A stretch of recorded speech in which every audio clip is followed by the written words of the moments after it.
Right, okay, well, we'll get going. I think people are going to filter back. Welcome to our big discussion. Hello, everybody. My name is Charlie Corbett. I'm the editorial director at Euromoney Conferences. Now, this is the first time for a new format we've developed this year. We're going to lead a discussion on increasing the role of the private sector in Egypt. And we're going to focus on the solutions to the challenges this task throws up. So, the aim for this is it's going to be highly interactive, so we do encourage you via the app to ask questions. So if you've downloaded the app, you can ask a question and it will come to me on this machinery here. And we've also, we've got a poll as well, so you can vote in the poll on the app. I don't know if we can put the poll up in a second. We'll just get the poll up on the board in a second. I do also have a copy of it here. Without further ado, we will get on with our talk, and hopefully the poll will appear at some stage. So welcome. I'd like my two guests to introduce themselves. So I'll start with Hanan on my right. Good afternoon. I'm Hanan Morsi. I'm the lead regional economist for the Middle East and North Africa at the European Bank for Reconstruction and Development. Hi, everyone. This is Mohammed Talat. I'm an attorney at law and currently the managing partner of the Baker McKenzie office in Cairo. Thank you both very much. So let's start with kind of setting the scene a little bit. I'll talk quite generally. So the private sector makes up, I think the minister was saying 70% of GDP now, or 60 to 70%. It employs 74% of people. My question is, Egypt already has a pretty vibrant private sector. Why is it so important that its role increases? And I'll put that to you, Hannah. Sure. Yes, we have in Egypt, you have a private sector that already plays an integral role in the economy. It contributes 60% to GDP. It provides the lion's share of employment, of total employment, about 75%. It's quite diversified across sectors, and it has shown resilience. However, why we need more is one factor is that Egypt faces significant growth and job creation challenges that requires a more vibrant and developed private sector.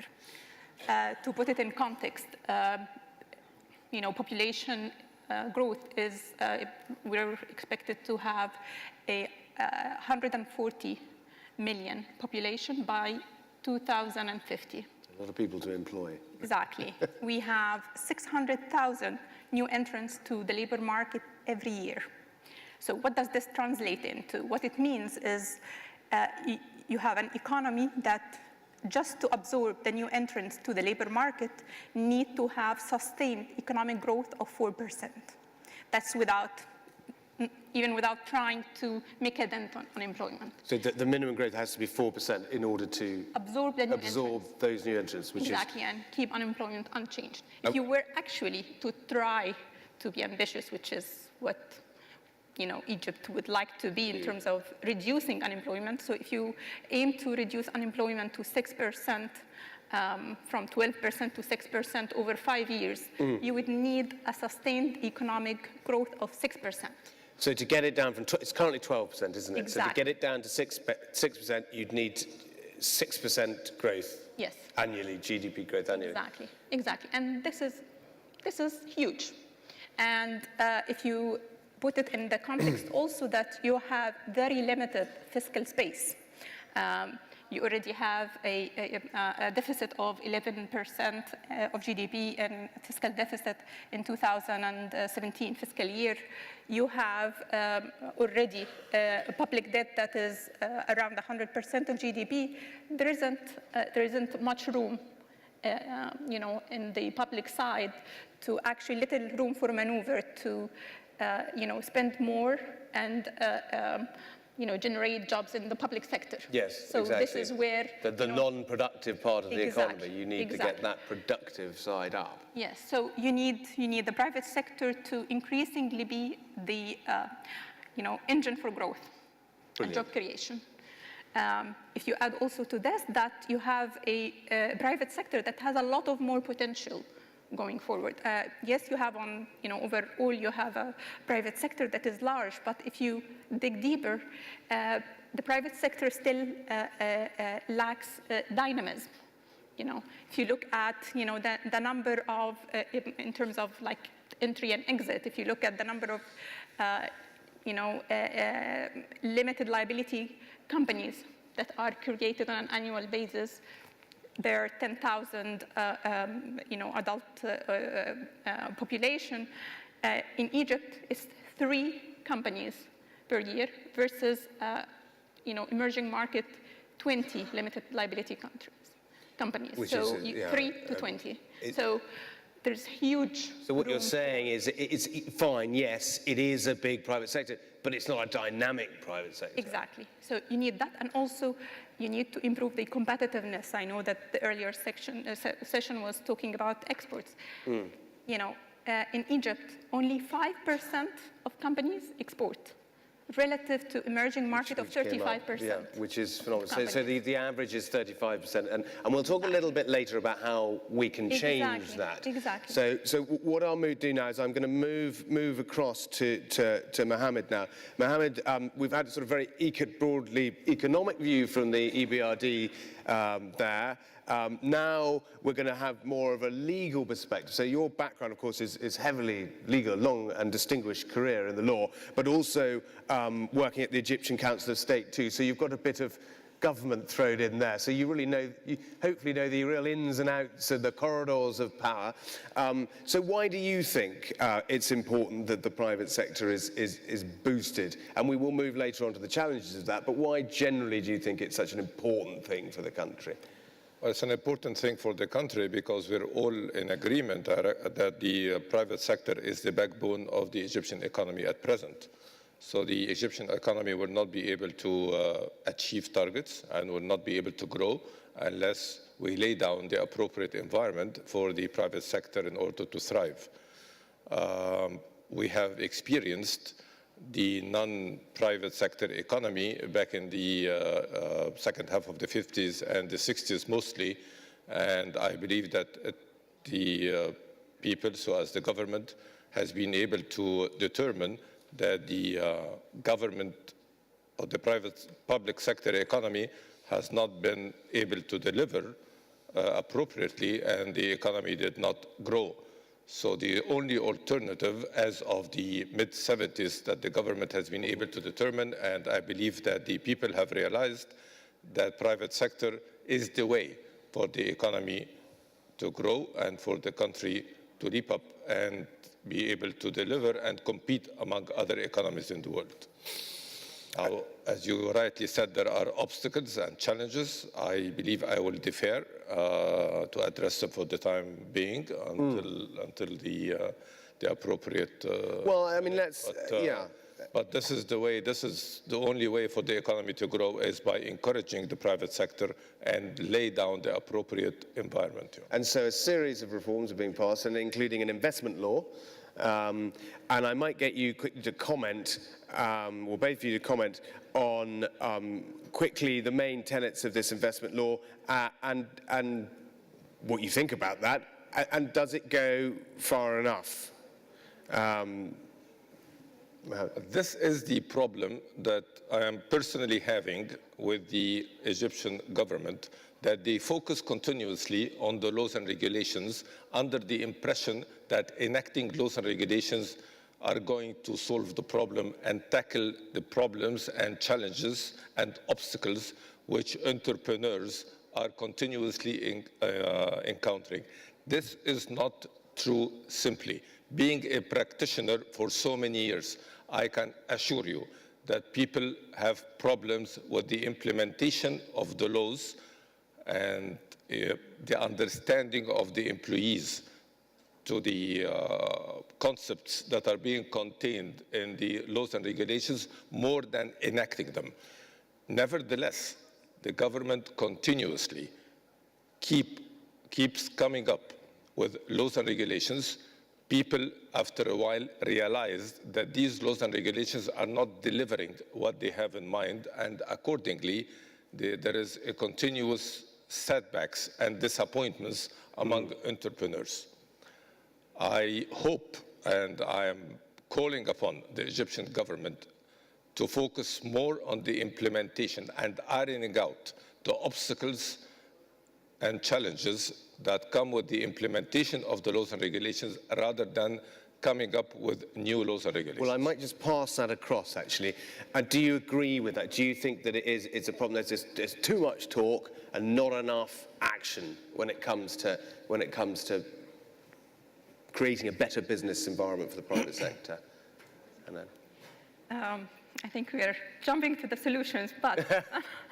That's all right, we can go back. On this one, I think actually there has been, I mean, just to be fair, I think there has been progress in terms of very important regulations, in my view, that have been critical, that have been introduced. I could not agree more on the issue that there is need to be focused on implementation, but I think there were key ones that were almost historical, like the industrial licensing law. Yes. You know, when you have, out of all companies that need these licenses, only 20% of them have it. You have an issue.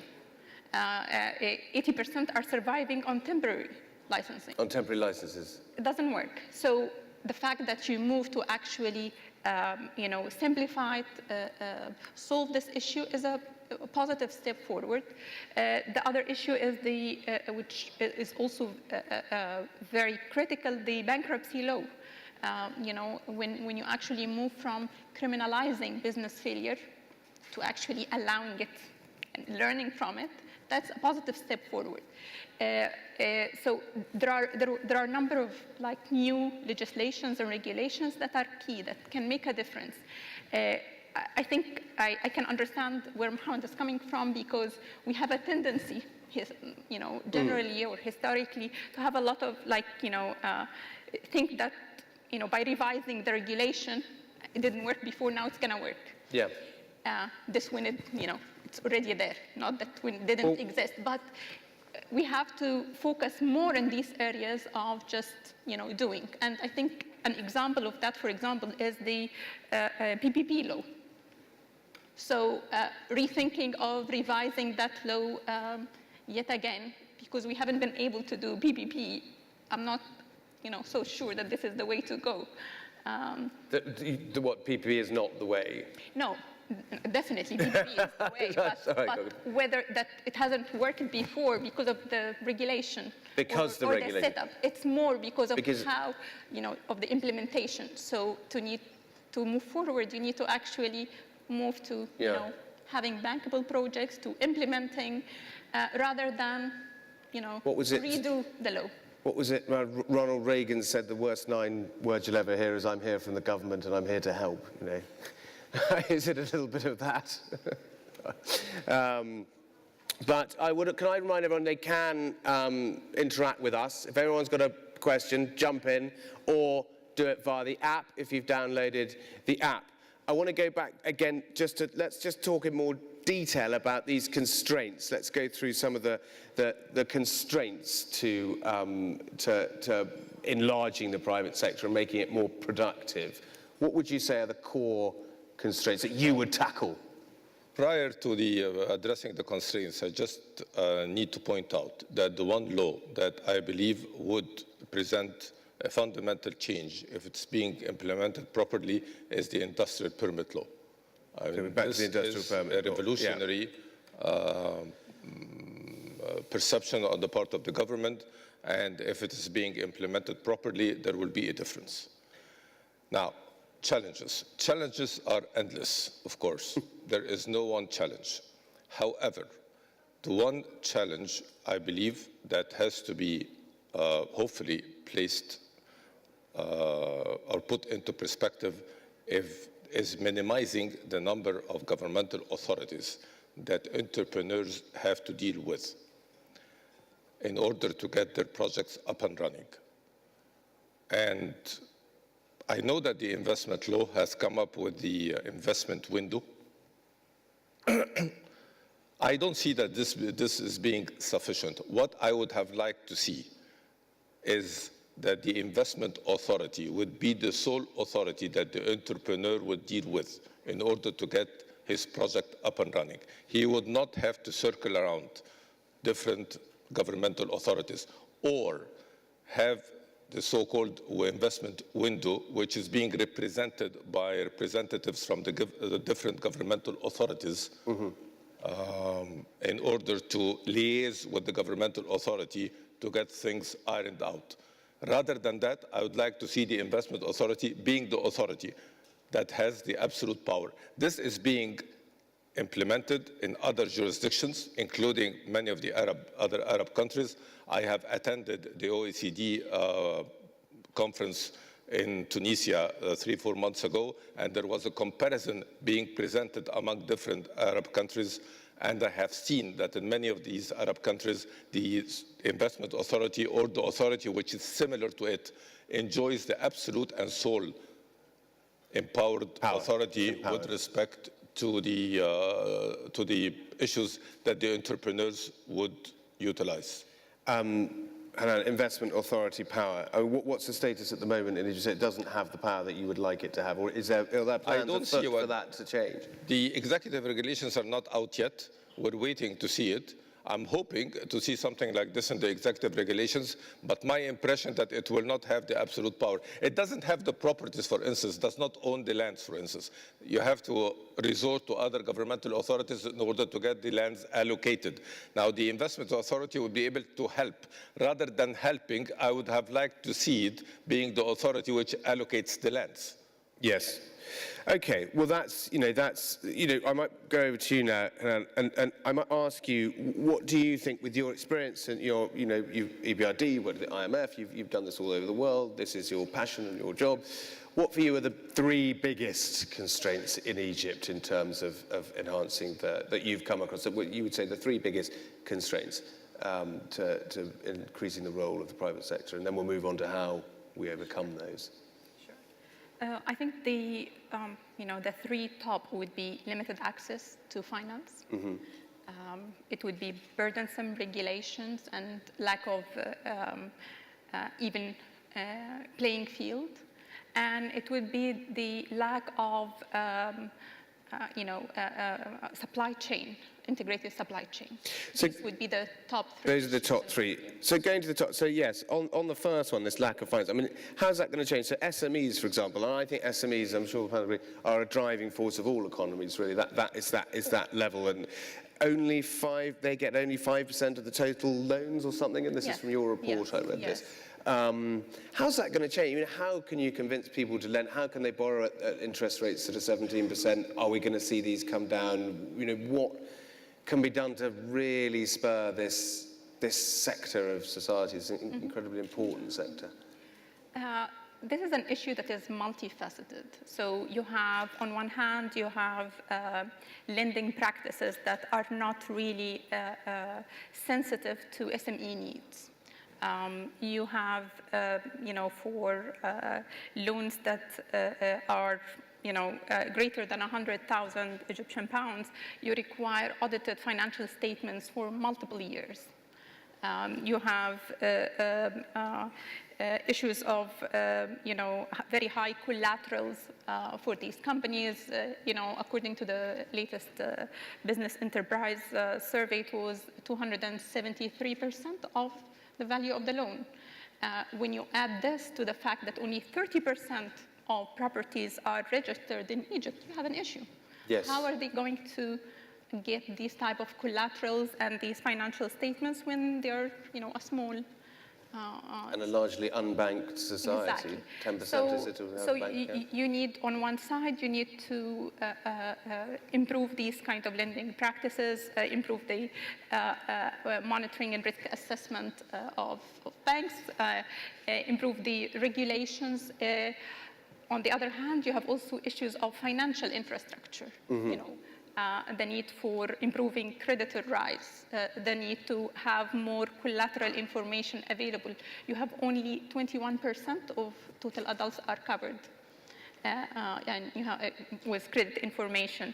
So you need to have kind of, a system that protects both sides. Yeah, of course. Well, exactly. And the borrower. Exactly. To be able to actually advance in terms of providing SME with the finance that they need. And this is particularly important because you have, in Egypt, you have 80% of total firms in Egypt are firms that have 1 or 2 employees. This is humongous proportion of the landscape. And internationally, when you compare to other countries, it's about 32%. Mm-hmm. So 80 to 32%. Yeah. So that's, yes. It's the majority, but the concern is not just that they are the majority. The concern is that they are stuck at infancy.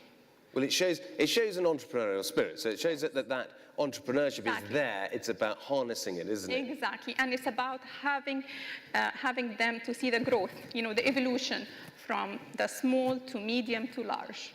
That is really kind of lacking.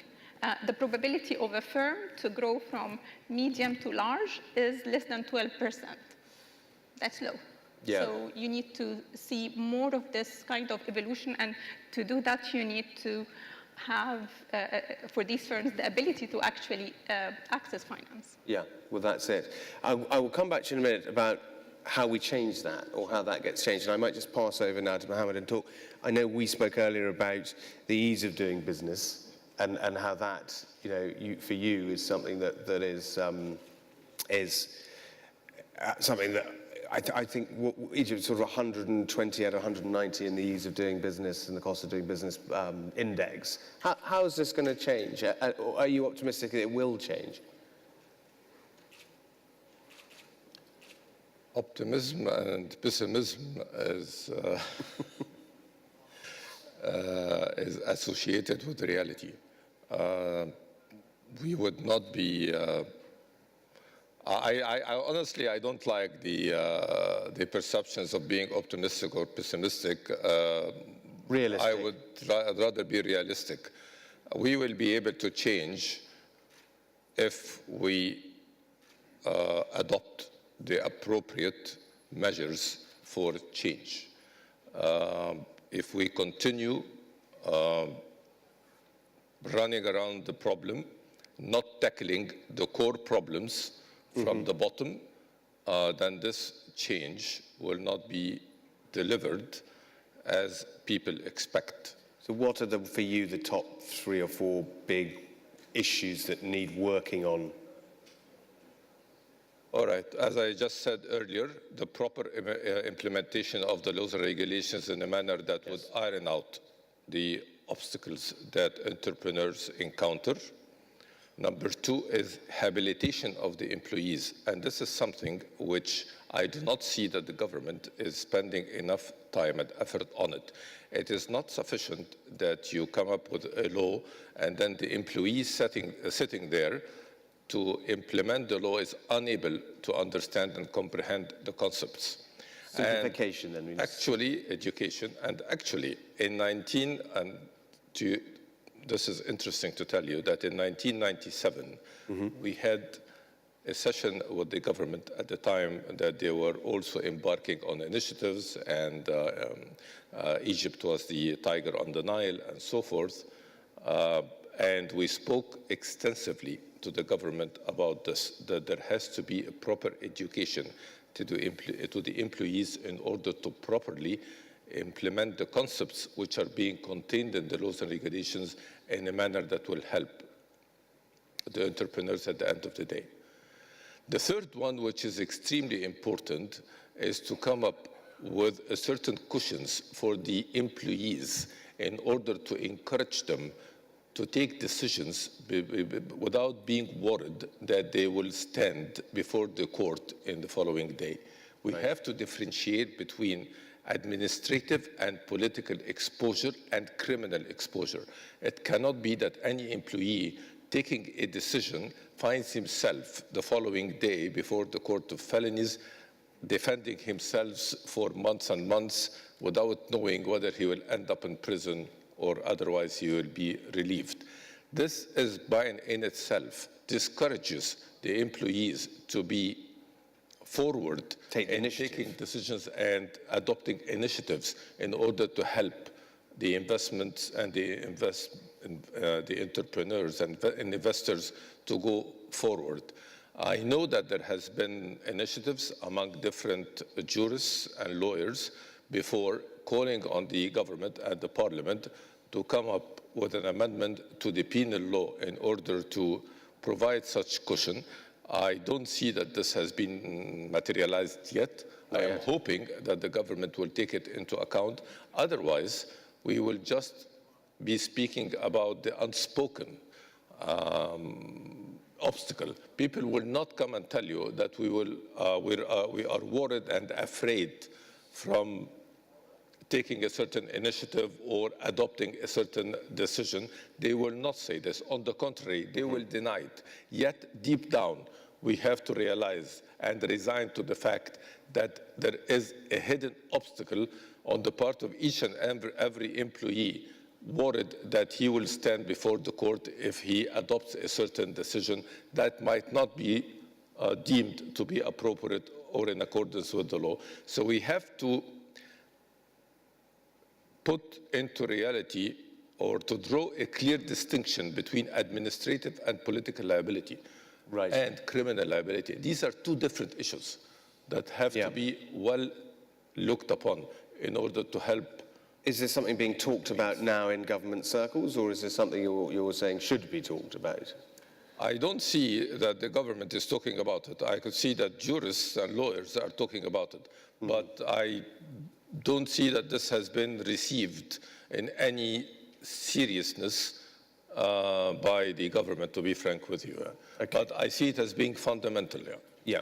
So I might move back to Hanan now, and we were talking about the obstacles, that you laid out in particular, on the financial side. What's the answer? How do we overcome these? What is the answer? Not a very easy question.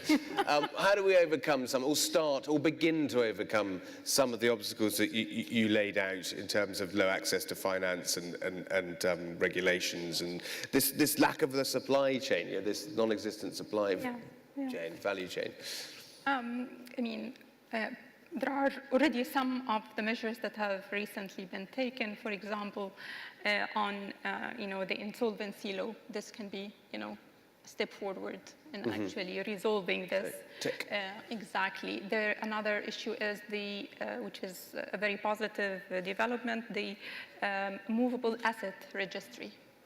This can be make a huge difference. And how's that going to help? If it actually can be implemented, because you move from actually having to show collaterals with things like properties that only 30% even exist in the whole country, to actually being able to pledge machinery, other movable assets. So it actually helps moving forward with alternative forms of collateral.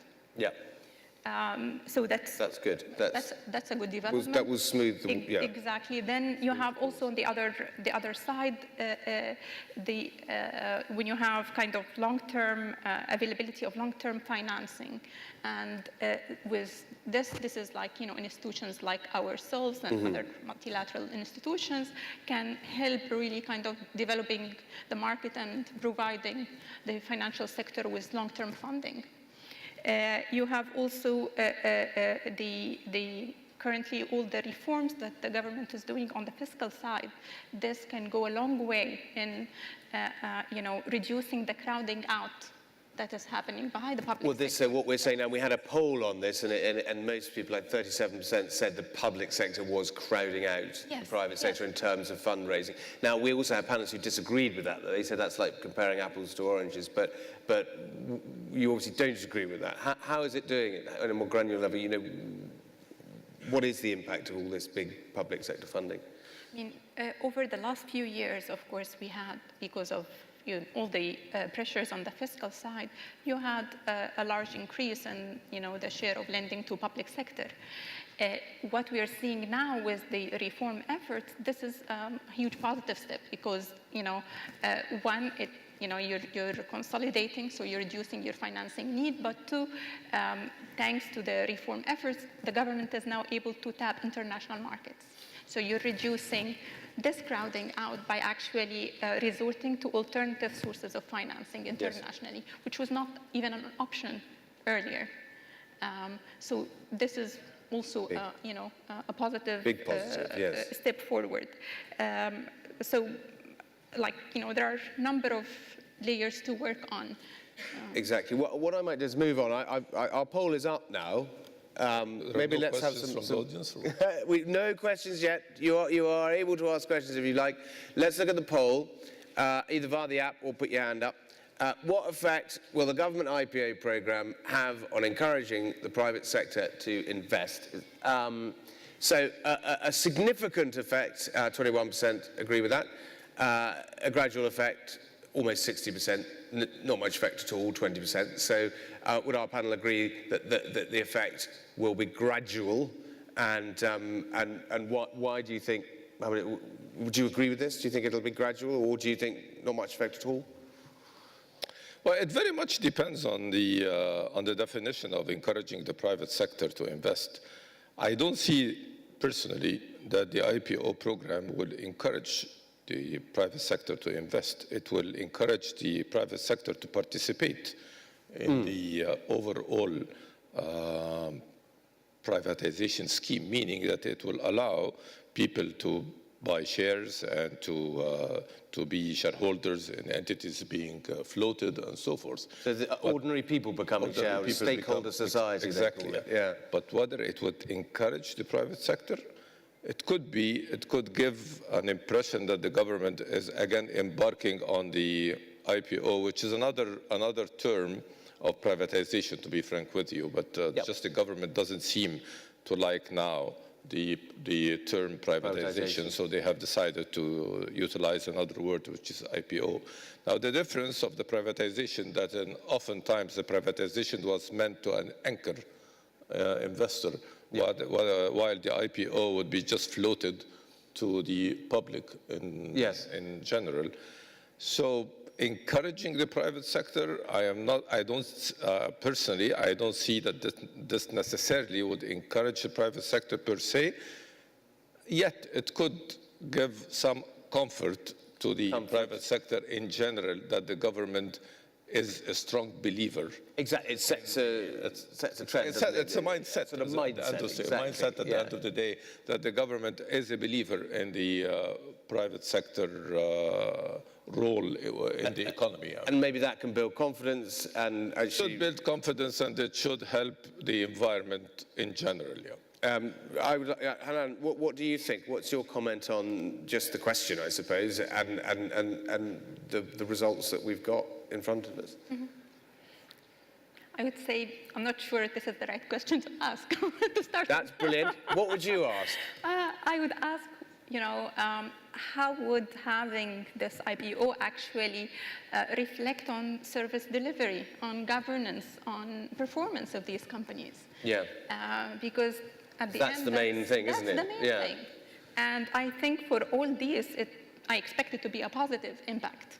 By having this IPO, you would expect that there should be more transparency. There should be, pressures to improve governance. It's a governance thing, isn't it? And so on. So, at the end, hopefully also improve the service delivery of these companies.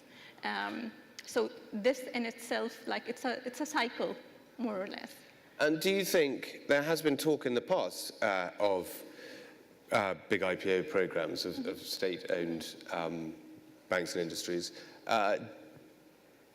Do you think this one has got more chance of going ahead? I think we have seen really strong commitment to reforms. So, this is definitely a positive step in the right direction. And do you, Mohammed, agree that? Do you think the commitment's there? with not just the IPOs, but just the whole reform programme. I mean, one of the worries in a poll we had yesterday was that 40% or more of our audience felt their biggest concern was that the government wouldn't follow through with their promises. Is this a concern for you, or do you think this, on this occasion it's different, it's going to happen, and it started happening, and the bullets, or the trigger's been pulled, as someone said, to unleash the beast, to mix my metaphors? I believe that you are fully aware that the privatization program has come under severe attack from the Egyptian courts, particularly the Council of State, whom you just referred to, earlier, yeah. Member of, which has created an impression among the public that the private sector was, or the privatization was nothing but looting the assets of the public and the assets of the people in general. So the general perception among people is not in favor of privatization.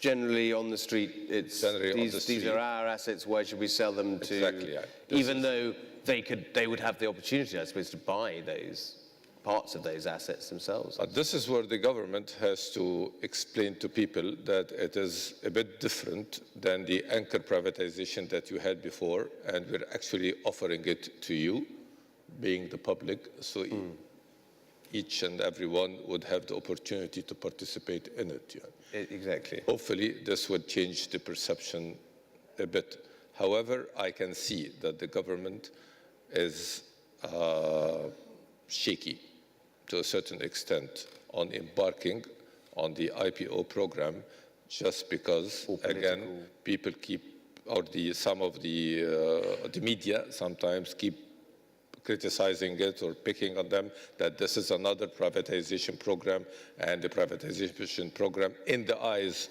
of certain aspects of the media, has not been a success, and being fueled up by the general perception of the people on the street and laymen that the privatization was nothing but, as I said earlier, just looting the assets of the country. It's not easy for the government to do. I can see that, but it's shown to be brave before in reducing subsidies and in the devaluation of the currency, or the flotation of the currency. These were brave moves by the government. Absolutely. So there's no reason why it wouldn't be carry on in that vein. Well, hopefully they would still continue and embark on the same course of action, of course. However, it depends on the level of the decision maker on certain matters. So while, as the Minister of Finance said yesterday, sitting in this specific place, that because the President himself has been the one backing up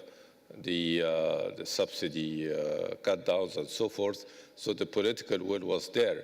Now there has to be a political will also on the part of the embarking on the IPO program, so it would very much depend on the level of the decision maker. Yeah. Okay, I mean, I just mentioned the flotation of the currency there.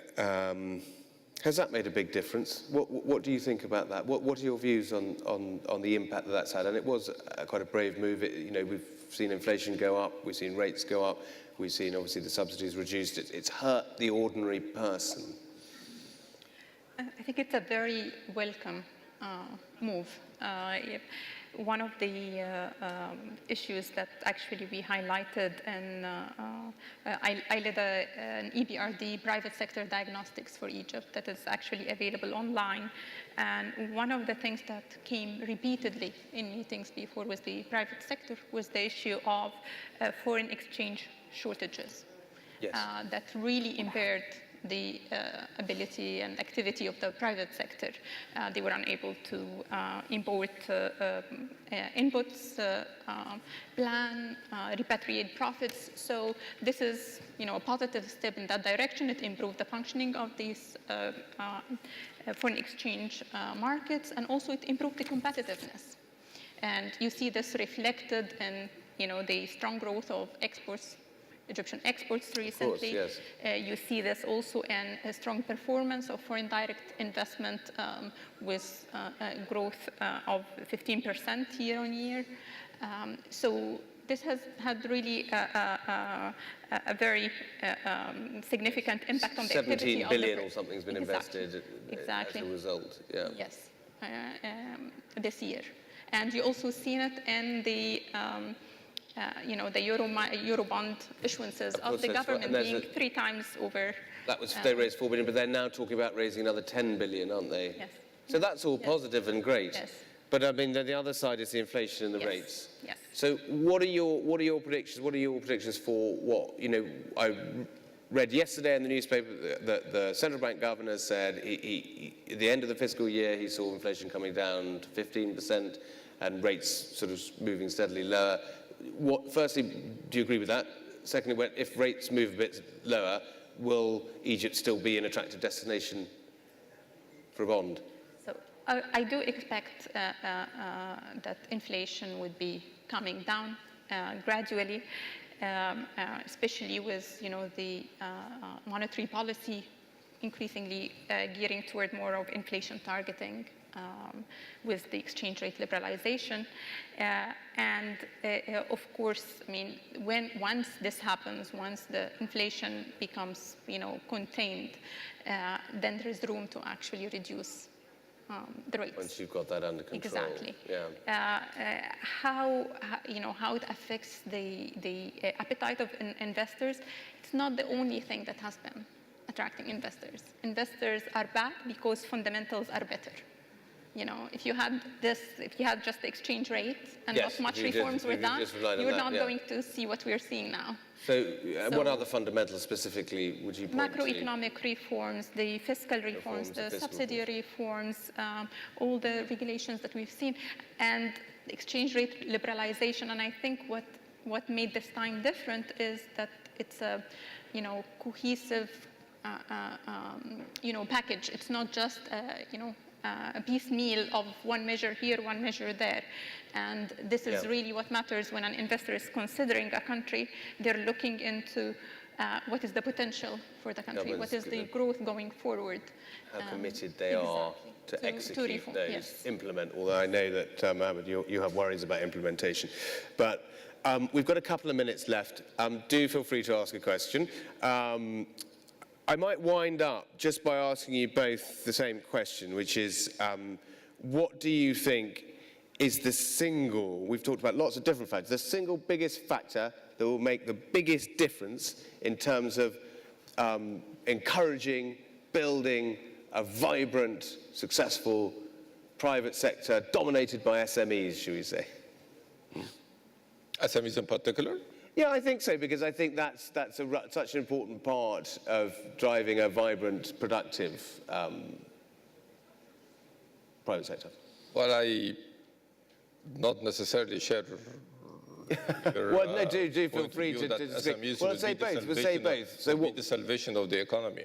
I mean, the SMEs, of course, would they employ a lot of people. And would encourage the middle entrepreneurs to participate in the economy.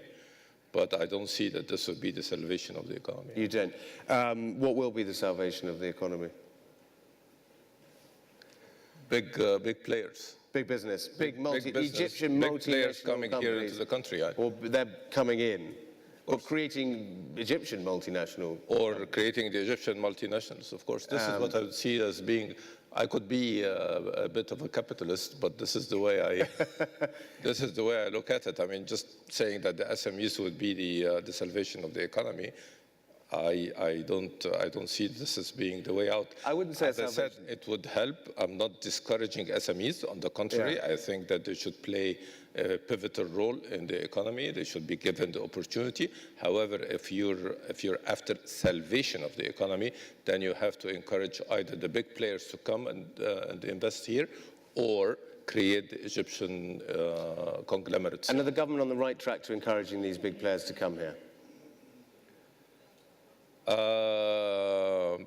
On the track, not, but they have to do more. But yes, of course they are. I mean, this is what the government is trying to do. Yeah. Of course, I mean, there is no doubt that the government is endeavoring to do all of this, but there is more that has to be done in this field in order to achieve what you have in mind and achieve the big numbers that the government is hoping to deliver to the public in terms of the growth of the economy that they keep talking about. Okay. Hanan, single biggest, we've got a few seconds left. We can overrun, everyone does. Implementation, Single biggest implementation. Implementation. Well, why don't we leave it on that? Implementation. There's a message, if ever I heard a message from both of you actually today. Thank you very, very much for your insights. It's been a really, really interesting discussion. Can everyone please give a round of applause to my speakers? And we will welcome...